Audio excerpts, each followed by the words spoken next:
Jauh sebelum ramai kasus Verdi Sambo dihukum mati, tahukah kalian siapa penjahat pertama di Indonesia yang divonis hukuman mati oleh pengadilan? Husein bin Umar Bedfari, atau orang mengenalnya dengan nama Usin Bestari. Dia adalah penjahat pertama yang dieksekusi mati di Indonesia. Kejahatannya ini dilakukan selama 4 tahun, sejak 1961 sampai 1964. Kejahatan apa saja yang dia lakukan dan mengapa dia sampai divonis hukum mati?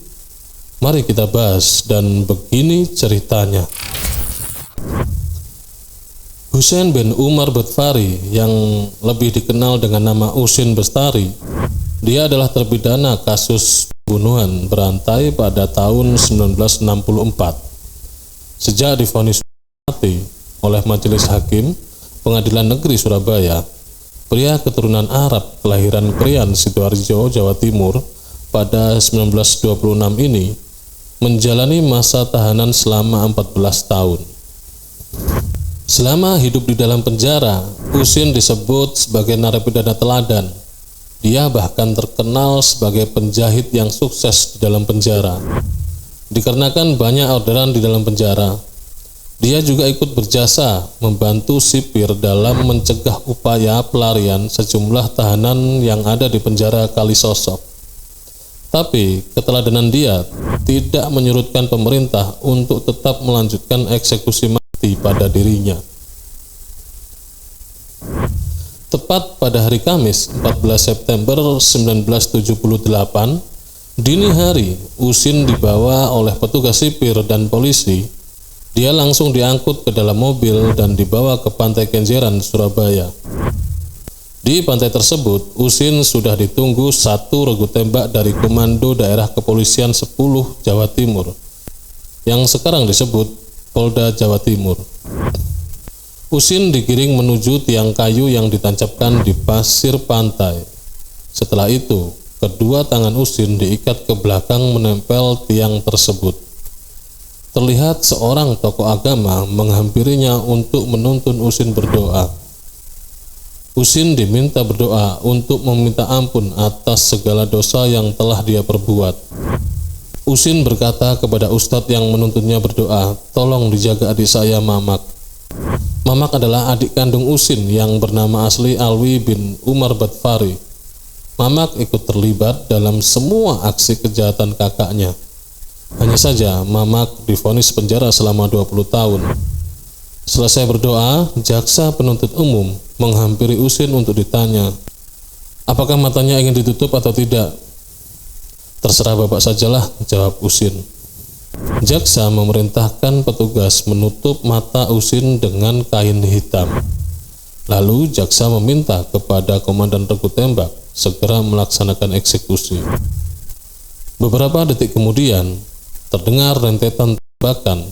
Sebutir timah panas menembus tubuh Usin tepat di jantungnya, hingga dirinya terkulai tidak berdaya di tiang kayu. Menjelang subuh, dokter menyatakan Usin tak bernyawa lagi. Jasadnya lalu dibawa ke ambulan untuk dibawa ke rumah sakit. Setelah diotopsi, jenazah Usin dibawa ke pemakaman umum di kawasan Gubeng untuk dikuburkan. Kenapa Usin tetap dieksekusi walau ada perubahan dalam perilakunya dan sikapnya selama di penjara? Begini ceritanya. Kejahatan Usin dianggap tak lagi bisa diampuni oleh pemerintah Indonesia. Usin begitu sadis menghabisi nyawa beberapa pedagang relasi bisnisnya sepanjang tahun 1961 hingga 1964. Pembunuhan tersebut dibantu oleh Alwi bin Umar Bedfari dan Andi Iteng. Alwi yaitu adik kandung dari Usin dan Andi Iteng adalah pembantu dari Usin sendiri. Saking viralnya kasus Usin pada waktu itu, sampai-sampai kisah kekejaman Usin ditulis dalam buku berjudul Usin Penjagal Manusia. Buku ini ditulis oleh Ham Jo Hyo pada tahun 1964. Pembunuhan berantai tersebut terungkap secara tidak sengaja oleh petugas keamanan kampung yang tengah berpatroli di Desa Seduri, Mojosari, Mojokerto pada Senin 11 Mei 1964 malam. Mereka mendapat laporan tentang keributan dan suara aneh mirip hewan dari rumah yang disewa oleh Usin, yang dikenal sebagai jagal dan pedagang kulit kambing. Dua petugas keamanan mendatangi rumah Usin untuk memastikan apa yang terjadi. Setelah pintu rumah diketuk, Usin pun keluar dan menjelaskan kepada bapak-bapak yang berpatroli bahwa suara itu berasal dari suara temannya yang sedang sakit perut. Kedua petugas keamanan itu percaya begitu saja dan langsung pergi melanjutkan patroli. Namun, belum jauh beranjak dari tempat itu, mereka kembali mendengar suara teriakan aneh. Mereka berusaha mengintip melalui celah-celah di rumah tersebut. Alangkah kagetnya ketika mereka melihat para penghuni di dalam rumah tersebut tengah menyiksa seorang pria. Keduanya lari lalu melaporkan kejadian tersebut kepada polisi. Dan kemudian keduanya kembali membawa polisi mendatangi rumah kontrakan Usin. Polisi menobrak pintu dan mendapati tangan Usin, adiknya Alwi, serta temannya Andi Ahmad atau Andi Iteng berlumuran darah. Mereka juga melihat tubuh seorang terbujur kaku di atas ranjang. Polisi akhirnya mengetahui sosok Mas Put yang dikenal sebagai pedagang emas asal Kauman, Mojokerto, tewas. Saat akan ditangkap, Usin sempat menyogok polisi dengan uang sebesar 1,5 juta rupiah. Untuk sekedar perbandingan, pada tahun 1964 harga sepatu kulit mahal itu harganya 5.000. Jadi kalau 1,5 juta itu sekitar 150 juta mungkin ya. Namun polisi menolak dan menggelendang Usin, Alwi dan Iteng ke kantor polisi. Setelah menjalani serangkaian pemeriksaan, polisi dibikin terkejut. Ternyata Mas Put merupakan korban terakhir dari pembunuhan yang telah dilakukan oleh Usin. Berapa banyak pembunuhan yang terjadi sebelumnya tidak pernah jelas. Banyak pembunuhan yang tidak diingat oleh Usin dengan tepat. Ketika polisi melakukan penyelidikan sehari setelah penangkapan, mereka menemukan darah yang menggumpal di seluruh dinding dan lemari di rumah Usin. Sementara di lantai rumah itu terlihat beberapa bekas galian. Usin segera mengakui bahwa ada 3 mayat lagi yang dikubur di dalam rumah tersebut. Waduh, ini sih mengerikan ya teman-teman. Beberapa hari kemudian, polisi melakukan penggalian. Di tempat itu ditemukan 3 kuburan korban lainnya atas nama Ramlan, Supardi, dan Suwandi. Bukan hanya mereka saja yang menemui ajal di rumah Usin di Seduri. Ternyata Usin juga membunuh korban lainnya dan mayatnya dibuang ke Sungai Berantas. Begitu kejam sekali si Usin ini ya. Para korban diangkut menggunakan truk atau mobil sewaan. Tapi bila tak mendapatkan sewaan mobil, Usin meminta adik dan pembantunya untuk menguburkan korban di tempat itu saja. Korbannya dikubur dengan kaki bagian bawah diikat ke bagian paha atau ditekuk ya, agar mereka tak menggali lubang yang dalam. Setelah pengakuan Usin, polisi tertarik dengan rumahnya di Jalan Kalimati, Gang 2 di Desa Jagalan, Kecamatan Keranggan, Mojokerto, dan juga rumah adiknya Ahmad yang juga tinggal di Kauman. Di rumah itu, polisi menemukan 9 kuburan. Tapi jumlah itu bertambah menjadi 25 orang korban. Pembunuhan dilakukan Usin seringkali hanya selang beberapa hari. Wow. Benar-benar biadab sih ini. Modus Usin selalu memilih korbannya pedagang yang dikenalnya di pasar lokal. Dia mendekati mereka dengan merayu, iming-iming mendapatkan prospek keuntungan besar bisnis dagang kulit. Tergiur dan tak curiga dengan niat jahat Usin yang sebenarnya untuk menguasai harta benda mereka. Calon korban yang tergiur keuntungan selalu dipancing datang ke rumah Usin di Seduri. Mereka disuguhi kopi atau teh manis, lalu diajak bincang-bincang dengan Alwi dan Iteng. Sedangkan Usin bersembunyi di balik tirai mengawasi situasi. Bila sudah ada kesempatan, Usin langsung memukul kepala korban dengan lesung atau sepotong besi. Sekali pukul, korban langsung tewas di tempat. Tapi dalam kasus Masbud berbeda. Ternyata Usin sempat gagal. Masbud yang sudah merasakan ada hal yang tak beres sempat melawan ketika dihajar Usin. Dia menjerit ketika kelompok Usin. Ceritanya itulah yang terdengar oleh warga sebelum dirinya ditemukan tewas. Modus yang sama dilakukan Usin dengan mengajak calon korbannya ke rumahnya sendiri di Desa Jagalan, Kecamatan Kranggan, Mojokerto.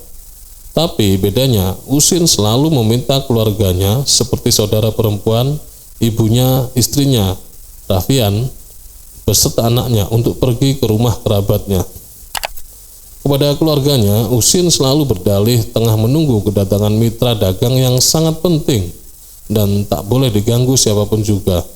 Tak hanya itu, Usin juga secara langsung akan membawa calon korbannya ke Seduri atau Jagalan menuju arah Sungai Berantas. Usin akan secara tiba-tiba menyerang dan menembakkan pisau kepada korbannya. Setelah harta bendanya dirampas, Usin akan membuang begitu saja mayat korbannya ke Sungai Berantas. Tapi banyak mayat korbannya terdampar dan ditemukan oleh penduduk. Oleh polisi dan warga, mayat-mayat tak dikenal itu dikubur di sisi Sungai Berantas dengan nisan tak dikenal.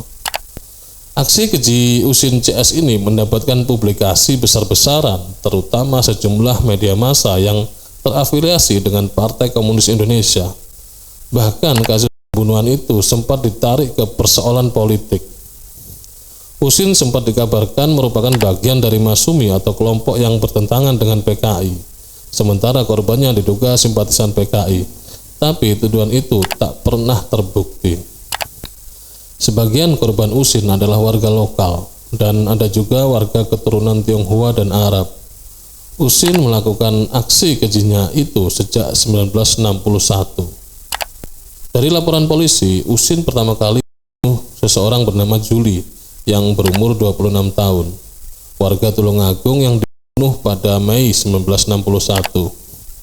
Hartanya berupa uang senilai Rp80.000 dan juga jam tangan merek Wino, 1 kalung emas dan 2 gelang emas dirampas Usin. Korban kedua yaitu yang bernama Jayadi, umurnya 27 tahun, warga Kediri. Pada Juni 1961, mayatnya dibuang ke Sungai Berantas. Uangnya sekitar Rp75.000 dan emas seberat 50 gram dirampas oleh Usin. Lalu ada seseorang yang bernama Siram berumur 31 tahun, warga Jombang, yang dibunuh pada Juli 1961, mayatnya dibuang ke Sungai Berantas.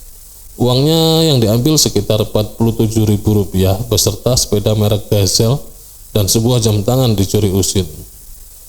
Kok enak sekali ya orang ya, kayak hewan saja, main buang aja.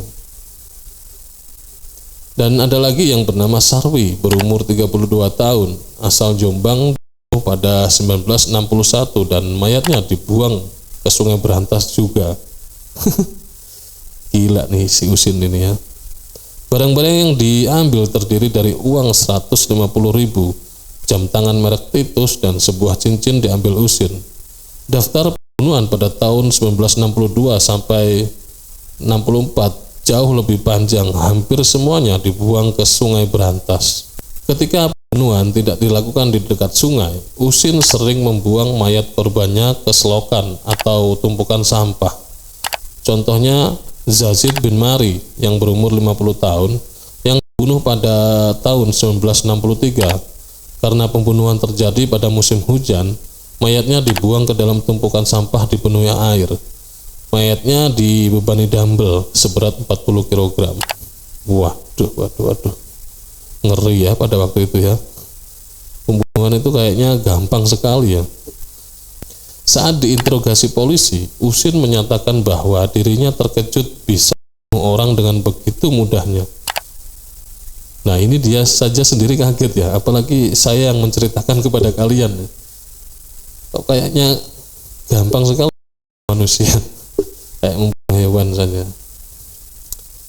dan ia merasa begitu mudah mendapatkan uang dengan cara hal itu dilakukan saat kondisi perekonomian Indonesia tengah terpuruk dan dalam suasana pergolakan politik. Karena dianggap tak menyesali perbuatannya, Usin oleh Pengadilan Negeri Surabaya dijatuhi hukum mati pada tahun 1967. Usin sempat mengajukan pengampunan atau grasi kepada Presiden Soeharto pada tahun 1977, tapi oleh Presiden Soeharto ditolak ya.